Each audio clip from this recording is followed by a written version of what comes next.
So today we have an interesting trigonometric question. This question is originally posted by Cybermath on his YouTube channel. The link to it is in the description. Now in this video I am going to show you another solution for the same question. So first of all, as per the given data, we have an equation that if 3 times sine of x minus 4 times cos of x is equals to 2, find the value of tan of x. So let us see the solution. How can we solve for this?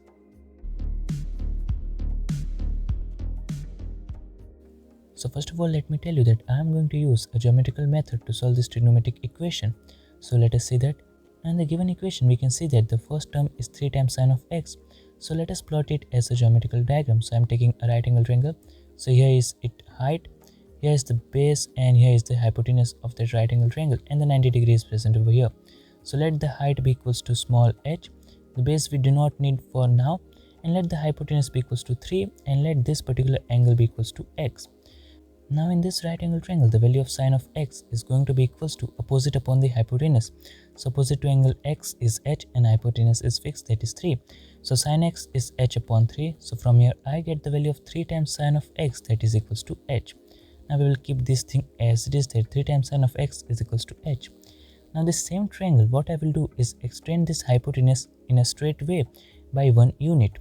So this hypotenuse extended in a straight line, let it be clear, yes. So I'm just zooming it over there as a straight line and by 1 unit. And this line I will again join as a straight line, and this line as a straight line. So they are going to again meet at 90 degree. And again we can see that from the same base there are two perpendiculars going, so they are going to be parallel to each other. So this line is parallel to this line, and now by the corresponding angles, if that angle is x, so this angle is also going to be equals to x. So this is the new base that has formed, so let the base be equals to b. Okay. Now the value of cos of x in this biggest triangle. So the value of cos of x in this biggest triangle is going to be the base, that is b, and the hypotenuse, that is 3 plus 1, 4. So from here I have the value of 4 times cos of x, that is going to be equals to b. Now we have the equation that 3 times sine of x minus 4 times cos of x is equals to 2. So if I will subtract this equation and this equation, what I will get is 3 times sine of x minus 4 times cos of x is equals to h minus b, and that value is equals to 2. So from here I gain this thing that now using these two equation I have this particular thing that h minus b is equals to 2. So now if h minus b is equals to 2, I have the value of b that is going to be equals to h minus 2.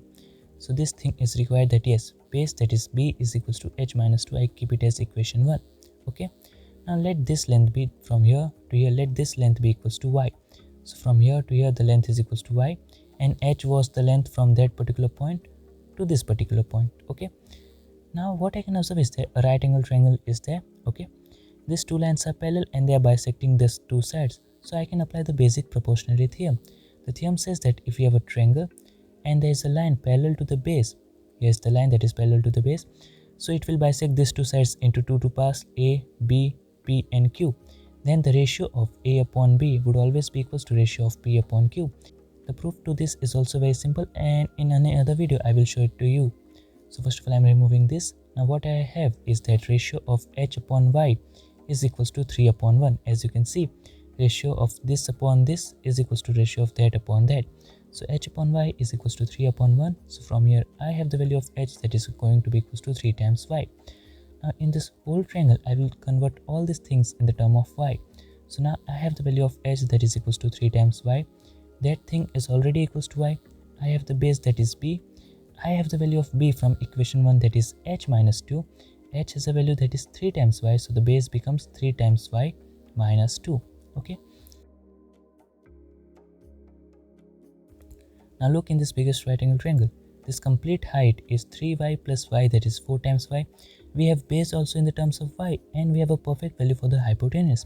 So I can apply the Pythagoras theorem so as to get that the perpendicular square, that is 4 times y the whole square, plus the base square, that is going to be equals to 3 times y minus 2 the whole square, and that is hypotenuse square. Hypotenuse is 3 plus 1, 4.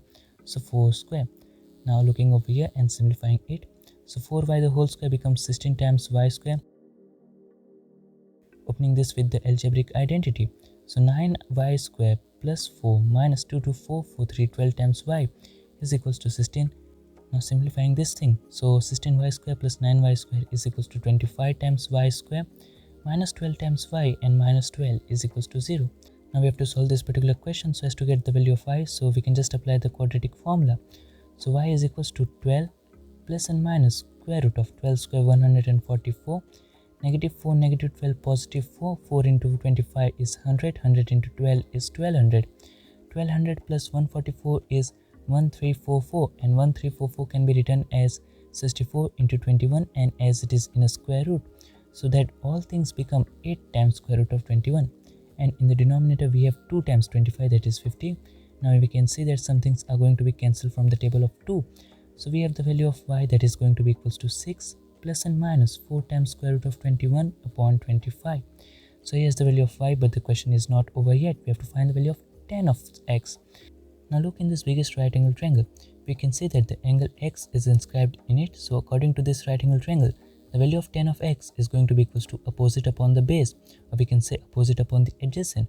So opposite to angle x is 4 times y and adjacent side is 3 times y minus 2. Now here we have the value of y as 6 plus or minus 4 square root of 21 upon 25. So for this case 1, I am just taking the positive value. So here's the case 1.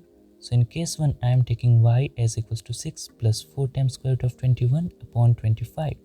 So I'm going with this value of y. So the value of tan of x is going to be equals to, let us separate it out, yes.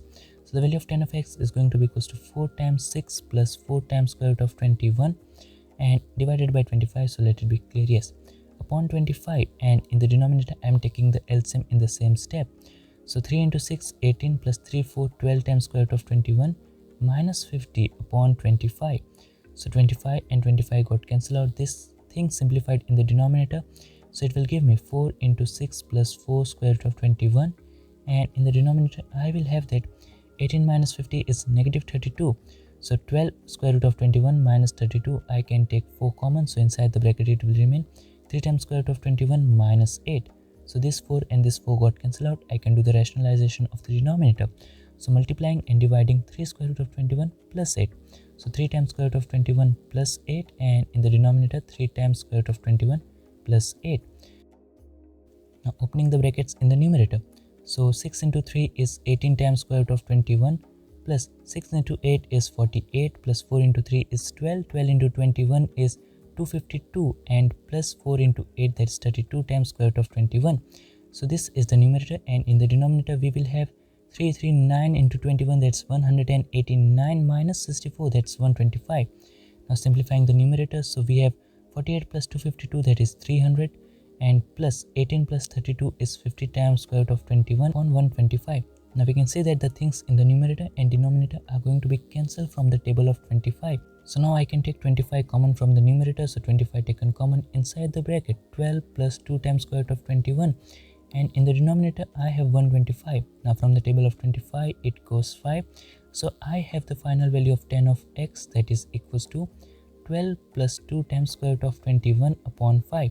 This was when the value of y was taken as 6 plus 4 times square root of 21 upon 25.